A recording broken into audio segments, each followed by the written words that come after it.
नमस्कार मित्रांनो, शुभ सकाळ. ही आमची सुंदर अशी कन्या आणि आता मी तुम्हाला दाखवणार आहे आमच्या मिसेसनी वजन कमी करण्यासाठी मला खास दिलेला नाश्ता.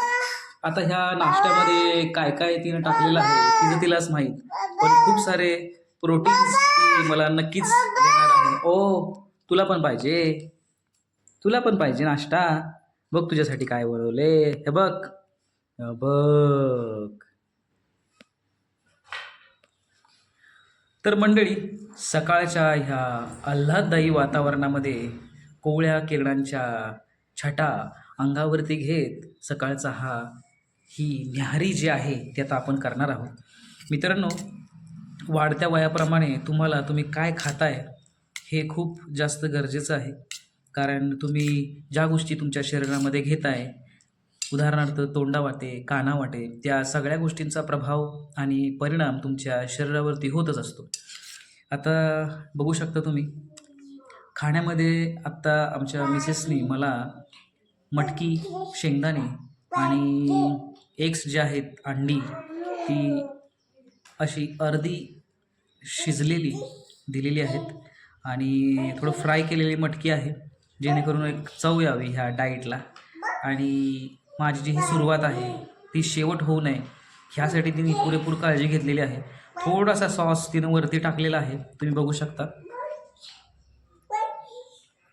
आणि सोबत केळ देखील दिलेले आहेत खायला आणि एकदम अट्रॅक्टिव्ह पद्धतीने तिनं केळं वगैरे कट करून मला दिलेले आहेत, जेणेकरून आपला नवरा हा फिट राहावा. याचाच अर्थ तुमची बायको तुमच्यावरती प्रेम करणारी असेल तर ती पहिल्यांदा तुमच्या तब्येतीची काळजी घेईल. कारण कुटुंब प्रमुख म्हणून किंवा कुटुंबाचा गाडा हाकताना तुम्हाला तुमच्या तब्येतीची काळजी घेणं खूप गरजेचं असतं.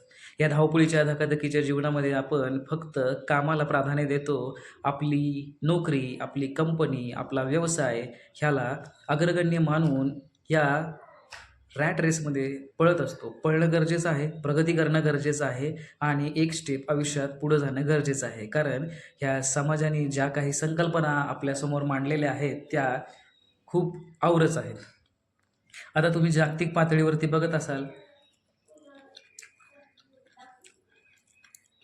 आपल्या रुपयाची काय अवस्था झालेली आहे. खरं माणसाने एवढं पॉझिटिव्ह व्हावं, एवढं अंधभक्त व्हावं की त्यांनी हा विचार करावा की भाई, रुपया कमजोर नहीं हुआ, डॉलर मजबूत हुआ है.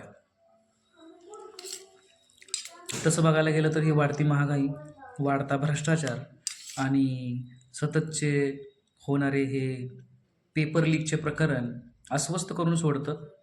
आणि आपल्या येणाऱ्या पिढीचं भविष्यात काय असेल हे प्रभू परमेश्वराच्या चरणी सोडून द्यावं असं वाटतं. कारण ती चिंता आत्ता करत बसून आत्ता ह्या येणाऱ्या आर्थिक संकटाला तोंड देण्यासाठी हे जे बळ आहे ते आपल्या पुरुषप्रधान संस्कृतीला आणि जे पुरुषाच्या हातामध्ये ह्या सत्तेची सूत्र आहेत त्यांना कसं येणार.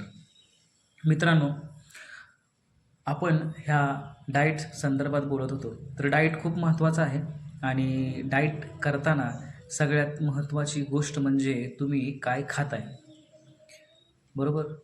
तर माझं तरी मत आहे, प्रत्येक गोष्ट तुम्ही खावा.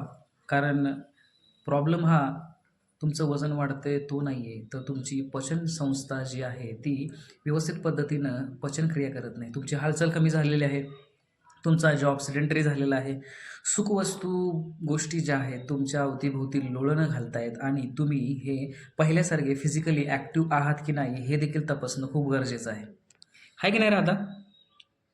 हां, बरोबर ना.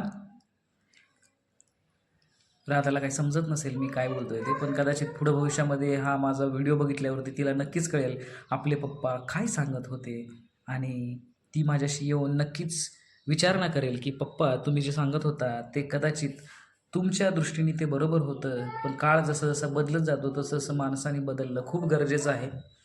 आता तुम्ही बघू शकता की जंतर मंतरवरती कॉकरोच जनता पार्टीनं केलेलं आंदोलन हे खूप विशेष महत्त्वाचं होतं. कारण ते आंदोलन म्हणजे ही जी झेन झेड जनरेशन आहे त्या झेन झेड जनरेशनचं एक वेगळ्या प्रकारचा आवाज होता. आणि मुळात आपण त्यांना पूर्णपणे दडपून टाकणं गरजेचं नाही आहे. त्यांची आवाज आणि त्यांचे ज्या काही गोष्टी आहेत, त्यांचं म्हणणं आहे, ते शांतपणे बसून एक डायलॉग करून ऐकून घेतलं पाहिजे आणि त्यांच्या मागण्या तसं बघायला गेलं तर रास्तच आहेत. अशा सर्वसामान्य बुद्धिमत्ता असलेल्या माणसाला वाटतील, कारण एक अकाउंटेबिलिटी नावाची गोष्ट असते, जी गोष्ट आपण पाळली पाहिजे. जर व्यवस्थेमध्ये बिघाड असेल, जर व्यवस्था ही सतत चूक करत असेल आणि सतत पेपर लीक आणि पेपर फुटी होत असेल, तर कुणीतरी ह्याची जबाबदारी घेतली पाहिजे. उदाहरणार्थ तुम्हाला सांगतो, एखाद्या कंपनीमध्ये, एखाद्या डिपार्टमेंटमध्ये फ्रॉड झाला तर ग्रासरूट लेवलला काम करणाऱ्या ऑफिसरांना पकडत नाही, तर पकडतात मॅनेजरला. कारण मॅनेजरला ह्यासाठीच ठेवलेलं असतं की ही जी व्यवस्था आहे, ही यंत्रणा आहे, ही सुस्थितीत आणि सुव्यवस्थित चालावी, जेणेकरून समाजातील ह्या ज्या खालच्या थरापर्यंतच्या ज्या सर्वसामान्य माणसं आहेत त्यांच्यापर्यंत ह्या गोष्टी पोहोचाव्या. खरं तर काळ बदलतोय, लोकांचा माइंडसेट देखील बदलतोय, कारण पैशाभोवती गुरफटणारी ही व्यवस्था झालेली आहे असं सध्या तरी म्हणता येईल. कारण भ्रष्टाचार एवढा वाढलेला आहे की लोक ग्रीडी झालेले आहेत. त्यांना असं वाटतंय की खूप जास्त पैसे कमवावेत आणि खूप जास्त पैसे खर्च करावेत. पण साध्या साध्या गोष्टींमध्ये सुख असतं, जे सुख तुम्हाला तुमच्या कुटुंबामध्ये बसल्यावरती मिळतं. आणि माणसाचा जो काही प्रवास आहे, इच्छा आहेत त्या कधी संपत नाहीत. इच्छा ह्या सतत वाढत असतात. वाढत वाढत एक इच्छा संपली की दुसरी इच्छा तयार होते. कारण एखाद्या गोष्टीचं कुतूहल तोपर्यंतच असतं जोपर्यंत ती गोष्ट नवकी आहे. ती गोष्ट तुम्हाला भेटल्यावरती त्या गोष्टीचं कुतूहल संपतं आणि तुमचा शोध सुरू होतो एका पुन्हा नव्या गोष्टी.